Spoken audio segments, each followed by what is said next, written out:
Tov. Today's me is Bava Kamma 96, but we're going to start on the bottom of 95b.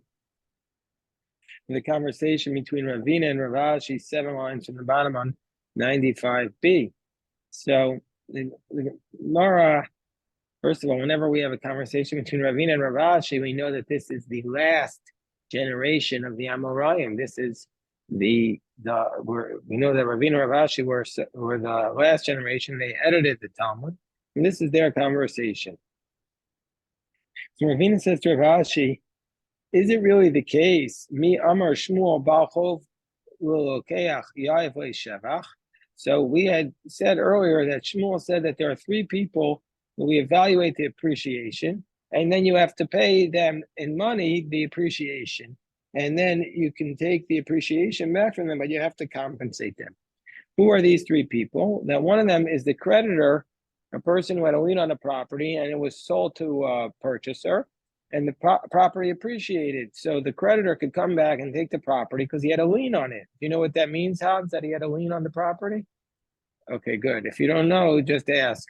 So the creditor comes and he seizes the property, but the property had appreciated. So he has to give the money to the purchaser.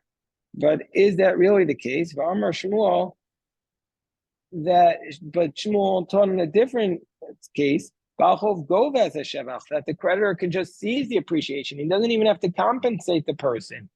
So which is it? Is it the case that that Shmuel is saying the creditor has to compensate the purchaser for the appreciation, or can he just seize it? That's what Ravina says to Rav Ashi. So Rav Ashi responds, Khan, well, it depends on the type of appreciation. It refers to if it's appreciation that reaches the shoulders, then he has to compensate him. But if it doesn't reach his shoulders, he could take it without compensating. What's the phrase that appreciation that reaches the shoulders? So Rashi gives one explanation that we're talking about if it's ready to be harvested, the whole area of the field is ready to be harvested, then Rashi says,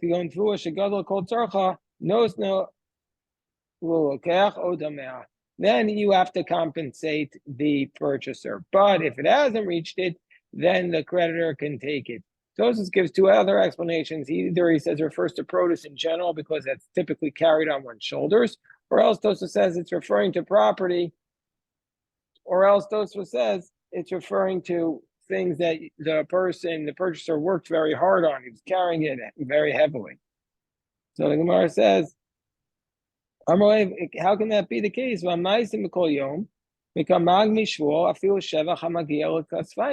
We see that every day Shmuel allows the creditors to seize without compensation, even from the appreciation that reached the shoulders.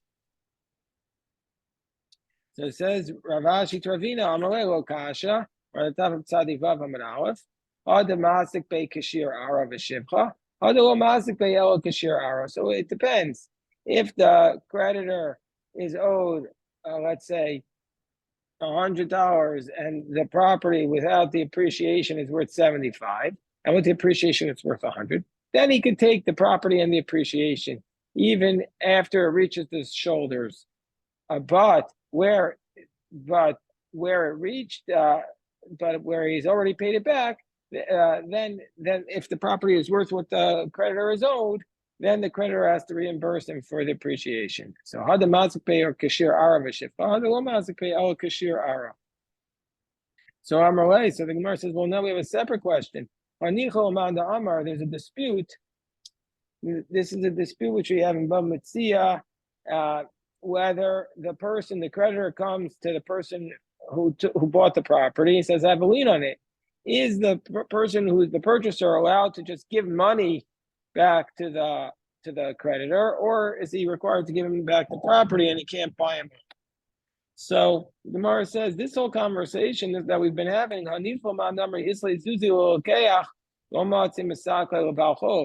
this whole conversation works according to the position that we say if the purchaser has money, then he's not allowed to to just pay off the creditor can still seize the property. All this makes sense. Shapir. Elamanda Amar, but according to the one who says that if the purchaser has money, if he could just pay off the creditor, then let the purchaser say to the creditor,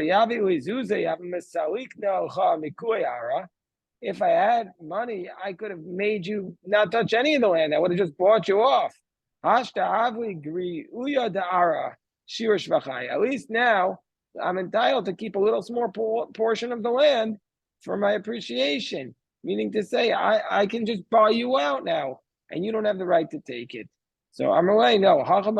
What we're talking about is could go into Shavini apoteki. This is a specific type of lien on a specific property called an apoteki. Apoteheka'i, meaning to say it was a designated property as his lien. And that is not just the value, that's specific to that property, and that's why the creditor can seize it.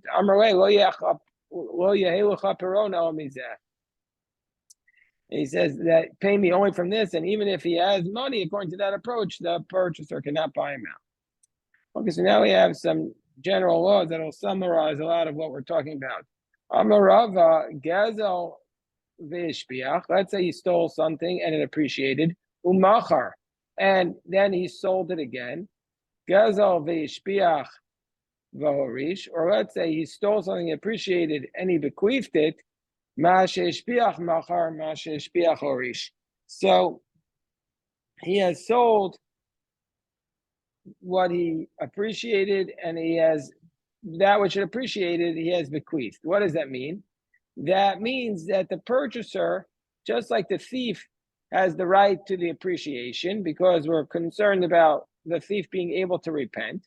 So too, the purchaser or the inheritor is going to be granted the right to the appreciation. Rashi says, that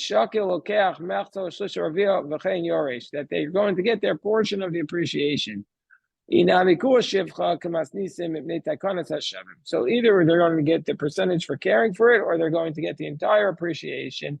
That's what Rava teaches us. So by Rava, let's say the purchaser, the thief steals it, and the thief does not appreciate it. It doesn't appreciate with the thief, and the thief sells it to a purchaser. And in the purchaser's domain, the property appreciates. Now the person who was robbed comes to take his property back. Mal basar. So what's the law there? Do we say that the purchaser is also entitled to the appreciation?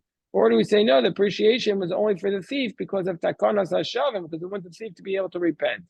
Basar debaye other pashta. After he asked this question, he went and resolved it himself. He said, Mama harishon lasheni. What did the robber sell to the second person? Kol schush shetavo yado. He sold all the rights that he had. Ironically, the robber is given rights. Crazy, but that's what the concept is, that the robber has the rights to the appreciation, and that's what he sold. So therefore, the purchaser also has the rights to the appreciation. But so now, next question. By Rava, so let's say an idolater stole, and it appreciated under the idolater's possession. What would we say there? Mahu, meaning to say, does this right for the appreciation also go to an idolater? What's the whole reason why we made the robber get the appreciation? Because we want the robber to be able to do tshuva. We want the robber to be able to repent. Well, if the robber is an idolater, as the Gemara is about to say now, are we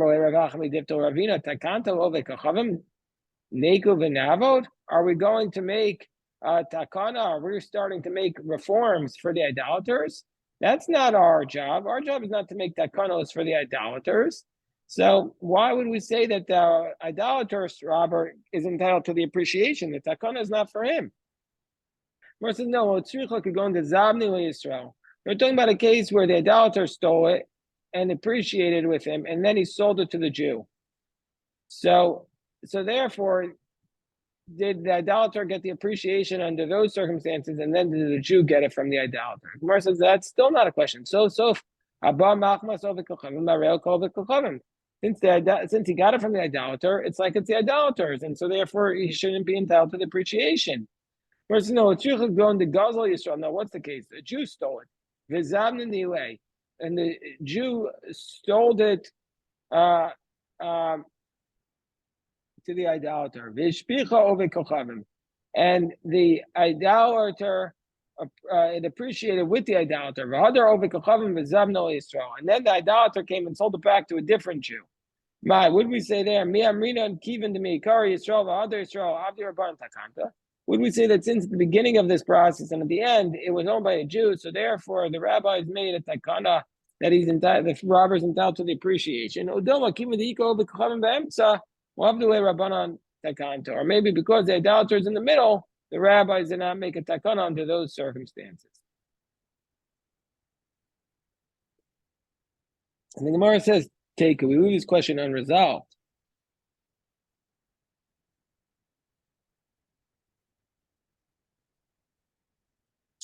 The Yam Shel Shlomo says that this, because the Gemara seems to be precise about the language of it appreciated with the idolater specifically, he says, no, that's not the case.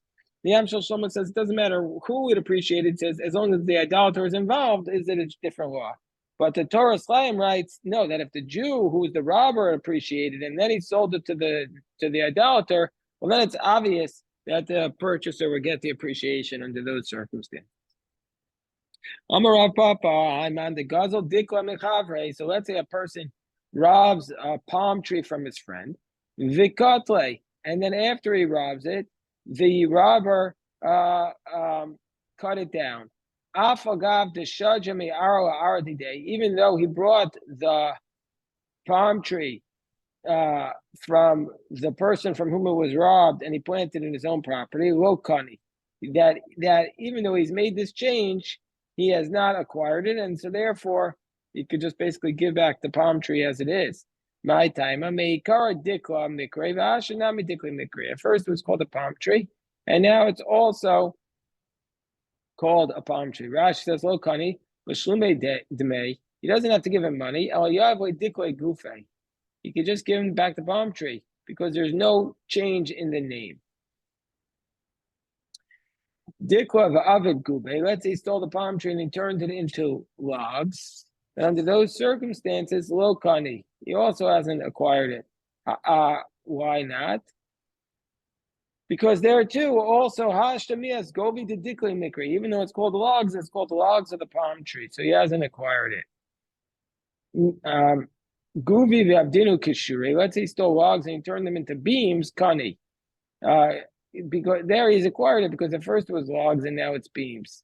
Kishure Rav Raviv Avdinu Kishure Zutra. He stole large beams and he made them small beams. Well, Kani, he hasn't acquired it. Why not? Avdinu Kitsusayu Kani. But we're going to say that if he did boards from the beams, then he has acquired it. So if it has the same name, he hasn't acquired it. But if he made a different name and it's different item, so then the thief has acquired it. He has to pay back the money of what it was, and he keeps the item. Amar Rava Haiman the Gazel Lave. So this is some also of the brilliance of the Gemara. We're talking about Bava Kamma, but the Gemara is going to connect it to Sukkos. So if a person steals a lulav vavdinu hutzi and turns it into leaves, meaning to say he removes the leaves from the spine. Kani, then he has acquired it because meikar lulav and mekreva ashta hutzi. At first it was a lulav and now it's just leaves. But let's say hutzi steals the leaves. The Avdinu chufya, he turns the leaves into a broom, and he makes from them this broom. Kani, he's acquired it. The meikaro hutzi v'ashti chufya. At first it was leaves, and now it's a broom.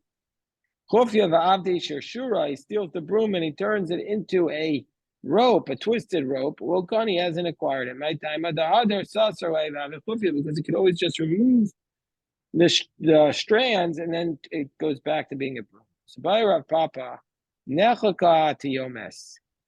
So let's say he splits the tiomes. So Rashi explains that the palm tree, the palm frond, the middle one, the highest one is called the tiomes. And we know from Mesach Sukkah that if the tiomes is removed, then it's going to be disqualified. So in general. So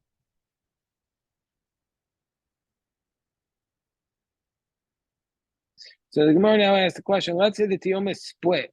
What would be the law? Tashma number Rabbi Matan number Rabbi Shimon Levi nitla tiomes possible. If the tiomes was removed, it's disqualified. So my love, isn't it the same thing? If the tiomes, just like the tiomes, if it's removed, it's disqualified. So too if it's split. Gemara says, well, nitla shani da chasarlai. That the nitla, if it was removed, it's different than if it's split, because if it's removed, it was missing. Alternatively, Tashma, the Amar Rabbi Matan, Amar Shimon Levi, Nechaka Tiomes, Nasa Kamisha Nata. If the Tiomes split, it's like it was removed and it's upsu and it's disqualified. Shema Mina. Just look back here at the Tosfos, Nechaka Tiomes.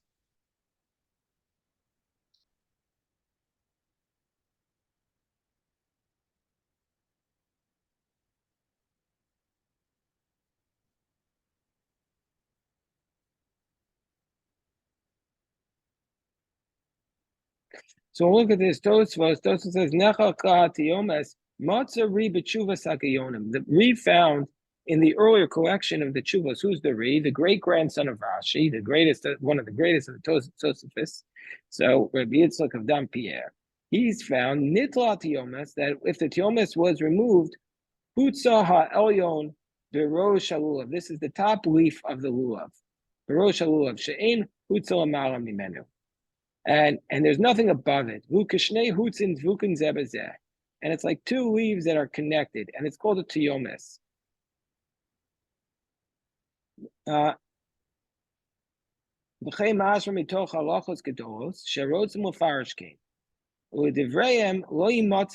According to this approach, Tosfos says, the rewrites, of kosher. If we follow that opinion of what the tiomes is, we'll never have a kosher lulav. We have to look very hard to find a tiomes like this. Even 1 in 500. So Tosfos has a problem because Ri was living in northern France and they couldn't get the lulavim. They didn't have palm trees there. So they didn't have the proper lulav. Even though today we have many lulavim that are kosher that come like this. But the Ri had a big problem getting a kosher lulav. And so that's what he writes about it. So that's very interesting. So that's why you have to come up with an alternative explanation. Okay, we'll go back to the top of Tzadi Vav on the base. Amar Rav Papa, Haiman de Gazel Afra Mechavre. A person steals earth from his friend. The Abde Levinta. He turns it into bricks. Volkani, he hasn't acquired it. My time, the other Masfile Afra. He hasn't really changed the earth because he can crush the bricks and turn it back into earth. Hadar Masfile Afra Levinte. Because he can. Because what he could do is, he could easily take the bricks and crush them again. The other mashvile afra, let's say he steals a brick and he turns it into earth. Kani, then he's acquired. What would you be saying that? What's the reason? My amra still maybe he's going to make a brick from the earth again. No, that's a different brick. It's considered a new face has come to here. So it's a different brick, but it's the same earth. If he takes the brick and crushes it into earth, it's the same earth. But if it takes the earth and if he takes the brick and crushes it into earth and then he builds a new brick, it's a new brick. Amar Rav Papa Haiman the Gazel Naska Mechaber. Somebody stole a block of silver, Bava Zuze, and he turns into coins. Lokani. He hasn't acquired it.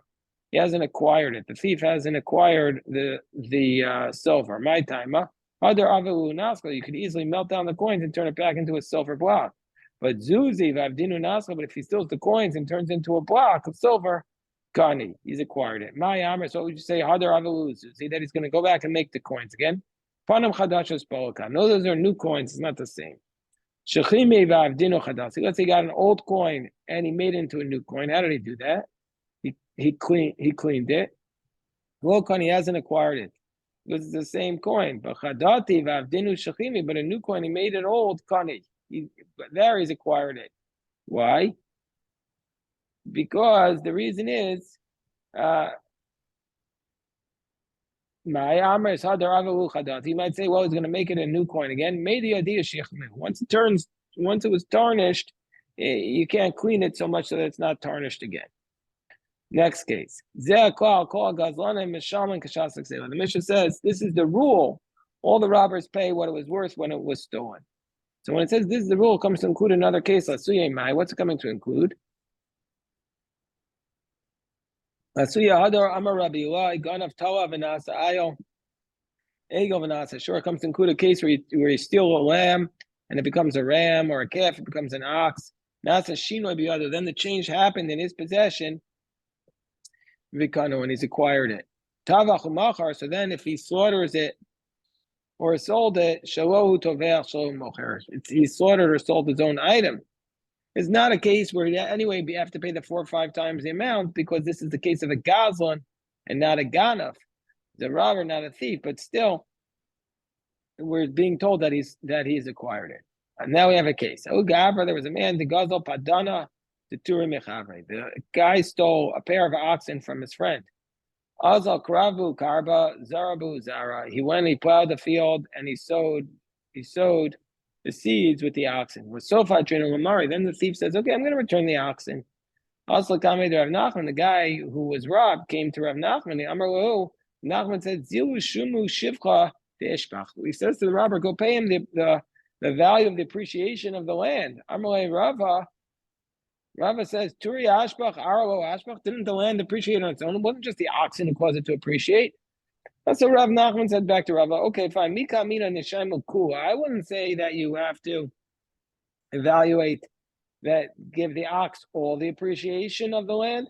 Kamina, he participated. Give him his share in the appreciation, and that you have to pay to the owner of the ox who you stole from. Rava again turned to Rav Nachman. Amalei sof gazelu. He robbed the kahadra ba'ena, and he's returning it. The Tanan, they just have to pay back what they stole. Why are you making him pay the appreciation of the land? Now Rav Nachman got upset with his student Rava. Didn't I say to you, didn't I say, didn't I say to you, when I'm sitting here giving this case, you shouldn't be saying anything. This is also a very important point. Somebody asks a question to the judge or to the rabbi, the person who's asking the question, he's asked the question, people don't understand that there's a whole context there, and then other people will start speaking, giving their opinions. They should wait for what the rabbi has to say, because the rabbi has the full context. And that's also over here, the Bezdin has the context. And he said to him, you want to know, ask me afterwards, but don't ask me in the middle of this. You shouldn't be saying anything to me. Damar Huna Chavrin, Alai, Ana Veshavor Moaka Ache Bedina, because Huna, our colleague, said about me and Shavor Malka. Shavor Malka was a nickname for Shmuel, because Shmuel, the law was like him with respect to civil cases, just like the king Shavor. He says we're brothers in dinim, meaning to say we know how to paskin. Hi inish gazlana atiko. This man has robbed before, and ubaina dignisa, and he required a penalty, and so therefore we gave him this penalty. I wanted to penalize him that he should stop doing this robbery, and that was how we were able to give this ruling. Okay, now we're up to the next Mishnah. The Mishnah says, Gazal ba'im of his kina. If a person robbed an animal and the animal got older, avadim vizkino, he robbed slaves and the slaves got older. Masham kashas agzela, he has to pay what their value was when he robbed them. Meaning to say that he has acquired them by their change. Rabbi Meir says, ba'avadim, no, by slaves. He didn't acquire the slave; he returned the slave as is, even though it got older, because slaves, Rameir says, are like real estate, and you can't steal real estate. Gazal matbeya v'nistak. Let's say he stole a coin and it cracked, or peros v'irkivu, fruit and it rotted. Yayin v'echmetz, wine and became vinegar. Masham k'shas exila. There too, he pays what it was when it was stolen. Matbeya v'nifsal. let's say he stole a coin and then the coin became disqualified, or truma nitmeis, or truma and it became tamei. So now we're talking about damage that's not recognizable. Chametz v'avarav pesach, or chametz, and then it became pesach, or behema v'nisavda avera. An animal and it was worshipped, or was disqualified, or was taken out to be stoned. There, since it's a damage that's not recognizable, he could say to him, I'm returning your stolen item right back to you. Amar Rav Papa. So Rav Papa says, when it says the animal got older, you pay at the time that it was stolen. What was skino is skino mamish? Doesn't mean it actually got older. Even if it got weaker, then you could still return it. Meaning to say that under those circumstances that you've acquired it. So, but didn't we say in our Mishnah that if it got older? So Gemara explains. So he says Kechasha could go in his skina. Then we're talking about a case where it got weaker in a manner similar to the way it got older, that it can't get better again.